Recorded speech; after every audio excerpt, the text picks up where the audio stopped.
अस्सलाम वालेकुम। आज मैं एक ऐसी खुराक की बात करूंगा कि जो कि बेहतरीन खुराक है और उसके फ़ायदे भी बहुत ज़्यादा हैं और उसके नुकसानात भी बहुत ज़्यादा हैं। तो ये कैसी खुराक है कि जिसके अगर फ़वाइद गिनवाना शुरू कर दे वो ख़त्म नहीं होते, जिसके नुकसानात गिनवाना शुरू कर दे तो वो ख़त्म नहीं होते। अगर इसके फ़वाइद की बात करें तो इसके अंदर एंटीऑक्सीडेंट्स है, एंटी इन्फ्लेमेटरी, और ये कैंसर से बचाता है, जिस्म के अंदर तोड़ फोड़ को भी बचाता है। जो एंटीऑक्सीडेंट्स हैं वो जो फ्री रेडिकल्स हैं उनको ख़त्म करते हैं। बॉडी के अंदर फ्री रेडिकल जो है ना वो बहुत नुकसान देते हैं। उनको ख़त्म करने के लिए एंटीऑक्सीडेंट्स कुछ नेचुरल होते हैं और कुछ हमें बाहर से लेने पड़ते हैं। एंटी इन्फ्लेमेटरी जो सोजिश है, जिसमें में जहाँ जहाँ दर्दें हैं, उसको ख़त्म करने के लिए एंटी इन्फ्लेमेटरी एजेंट्स जो हैं वो मौजूद होते हैं और हमें लेने भी पड़ते हैं। और एंटी कैंसर जो कैंसर के ख़िलाफ़ काम कर रहे होते हैं उन कंपाउंड को हम एंटी कैंसर कंपाउंड कहते हैं। ये इसके अंदर कैफीन मौजूद है जो कि आपके जिस्म को चुस्त अलर्ट करता है, दिमाग को एक्टिव करता है, आपका काम करने को दिल करता है। जी, जो कैफीन है ये एक स्टिमुलेंट है।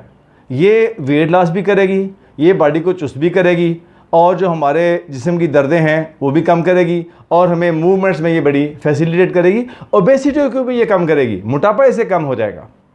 लेकिन इसी खुराक को अगर आप गलत तरीके से गलत टाइम पे बार बार या ज़्यादा इस्तेमाल करेंगे तो ये नुकसानदेह हो जाएगी। मैं इसको जहर नहीं कहूँगा, लेकिन ये मुज़र सेहत हो जाएगी। मुज़र सेहत कैसे हो जाती है? पहले तो ये क्या है? जी हाँ, ये चाय है। चाय जो हमारा कौमी मशरूब है, हमारा लजीज़ तरीन मशरूब है, हमारा सबका फेवरेट मशरूब है। बुनियादी तौर पे ये एक पौधा है जिसका नाम बोटेनिकल नेम कैमोलिना साइनेंसिस है। ये उसकी पत्तियाँ ग्रीन टी होती हैं। ये ग्रीन टी है। एक ग्रीन टी होती है, एक हर्बल टी होती है, एक ब्लैक टी होती है। दुनिया में 80% हर्बल टी और ब्लैक टी पी जाती है, सिर्फ 20% ग्रीन टी पी जाती है। लेकिन ग्रीन टी की बेशुमार इकसाम है। ग्रीन टी अच्छी है, आपकी सेहत के लिए अच्छी, खाने के बाद पी सकते हैं। हर्बल टीज़ के अपने फ़ायदे हैं, जैसे मोरिंगा, दारचीनी, जैतून के पत्ते, अदरक, ये सब चीज़ें ये हर्बल टीज़ हैं। लेकिन हम किसकी बात कर रहे हैं? हम कर रहे हैं बात ब्लैक टी की, जिसके उर्फ़े आम में पाकिस्तानी चाय दूध पत्ती से कहते हैं, दूध वाली चाय। ये कैमोलिना साइनेंसिस को फर्मेंट किया जाता है, उसको एसिडिक बना दिया जाता है, जो बहुत सारी उसकी कंपोजिशन चेंज हो जाती है। फिर भी उसमें फ़ायदे हैं, नुकसानात भी हैं। तो जब उसमें दूध के अंदर बनाई जाती है तो वो चाय बनती है जिसके मतलब हम कहते हैं उस चाय को चाय में डाल दो जिस चाय में चाय नहीं। और फिर हम कहते हैं कि वो चाय के क्या खसूसियात होनी चाहिए? लबरेज के प्याला भरा हुआ हो, लबसोज इतनी गर्म कि होंठ जल जाएं, और लबदोज इतनी मीठी कि होंठ मीठे से चिपक जाएं।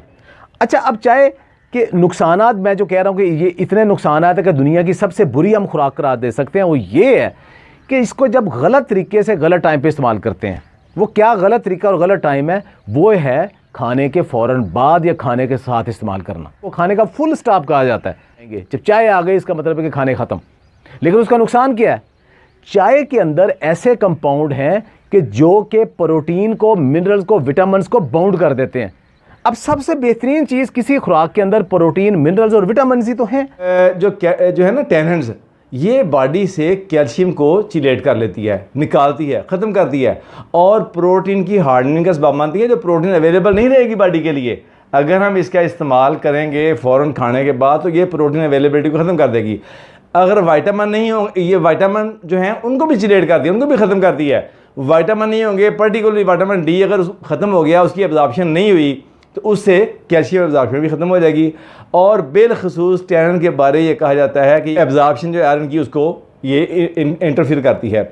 आयरन जो है ये अवेलेबल नहीं होगा तो एनीमिया का हो जाएगा। एनीमिया से मसल फटीग, चलने फिरने में कमज़ोरी, काम करने में सुस्ती, नकाहत, और अगर ये एनीमिया परसिस्ट कर जाए, कंटिन्यूस चलता रहे, तो ये इस्कीमिक हार्ट डिजीज़ करता है। इस्कीमिक हार्ट डिजीज़ कहते हैं कि हार्ट के मसल कमज़ोर होते हैं, ऑक्सीजन अवेलेबिलिटी नहीं होती और इससे ब्लड प्रेशर, और पर्टिकुलरली 40 साल की उम्र के बाद जब हम चाय का इस्तेमाल ज़्यादा करते हैं और उस वक्त ये इस्कीमिक हार्ट डिजीज़ भी अगर काज हो जाएगी तो ये कार्डियोवैस्कुलर डिसऑर्डर इसमें बहुत ज़्यादा हो जाएंगे। इसके साथ साथ जो कैफीन है इसके भी कई एक नुकसानात हैं जो विटामिन को और दूसरी चीज़ों को ये इंटरफेयर करती है और एब्जॉर्प्शन नहीं होने देती और जुज़वे बदन नहीं बनने देती। पाकिस्तान दुनिया के उन ममालिक में जहाँ कैल्शियम की डेफिशिएंसी बहुत ज़्यादा है, और कैल्शियम डेफिशिएंसी होने की वजह से सब ख़वातीन स्पेशली और मर्द भी अब वो हड्डियों की कमज़ोरी में, दांतों की कमज़ोरी में, आर्थराइटिस और ऑस्टियोपोरोसिस का शिकार है। तो एक बहुत बड़ी जो वजह है पाकिस्तान में हड्डियों के कमज़ोर होने की, उसकी एक वजह ये खाने के फ़ौरन बाद चाय है। अच्छा, जैसे कैटिकन जो है ये चाय में मौजूद है और ये स्किन के लिए बेनिफिशियल है।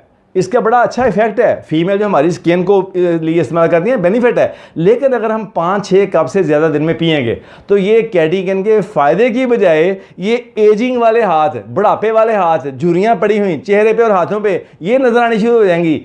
विटामिन B6 ये कम हो जाता है, जिंक कम हो जाता है इसकी वजह से। अब आप देखें कि अगर आप हर खाने के बाद चाय पीने के आते हैं और हर खाने के दरमियान भी चाय पीते हैं, 2 खानों के दिन में 5-6 कप चाय पीते हैं, कितनी चीनी ले लेते हैं? वो चीनी कहाँ जानी है? वो भी आपके जिस्म में जानी है। चीनी जो है जितनी ज़्यादा लेंगे, चाय बार बार पिएंगे तो मोटापा होगा, मोटापा होगा तो जोड़ों के ऊपर बोझ पड़ेगा, जॉइंट पेन शुरू हो जाएंगी। ओबेसिटी बजाते खुद आपको पता है ये दिल की अमराज का सबब बनती है।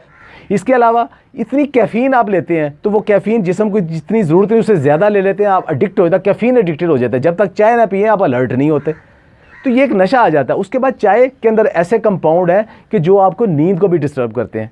अगर रात को सोते वक्त हम चाय पीते हैं तो डॉक्टर साहब स्लीप का मतलब होता है डीप स्लीप, मज़े की स्लीप। चाय जो है ये स्टिमुलेंट है, इसने ब्रेन को जगाना है और सोने में हमने क्या करना है, ब्रेन को रेस्ट देना है। जो हमारे पिट्यूटरी ग्लैंड के पीछे एक पीनल ग्लैंड, उससे निकलता है मेलाटोनिन। अगर आप रात को चाय पी के सोते हैं आपकी डीप स्लीप नहीं होगी, आपका ब्रेन जागता रहेगा, ये हार्मोन नहीं निकलेगा, ये कैंसर काज कर सकता है। आपकी सारी की सारी ये जो एंग्जाइटी रिलेटेड चीज़ें हैं और कैंसर, ये रात की चाय के साथ रिलेटेड हो सकते हैं। बहुत सारे लोग ये कहते हैं जी मुझे दूध बादी करता है जी, मैं थोड़ी सी पत्ती डाल लेनी। इसका मतलब है कि आप पत्ती डाली, ना कैल्शियम मिला उसमें से, ना उसमें जिंक मिला, ना B6 मिला, ना विटामिन मिले, ना प्रोटीन मिली। वो दूध आपके किसी काम का नहीं है जिसके अंदर पत्ती डाल दी आपने। अच्छा, फिर टी वाइटनर यूज़ करते हैं, वो है ही केमिकल है। वाइटनर में क्या है, केमिकल्स हैं और जो फैट से प्लांट से ली हुई फैट है वो है और इसमें प्रोटीन है और वो सारी की सारी चीज़ें साथ के प्रिजर्वेटिव है, किसी काम की नहीं है, उसका कोई फ़ायदा नहीं है। और साथ प्रोटीन को वो हार्डन कर देंगी, जो प्रोटीन है वो हज़म ही नहीं होगी।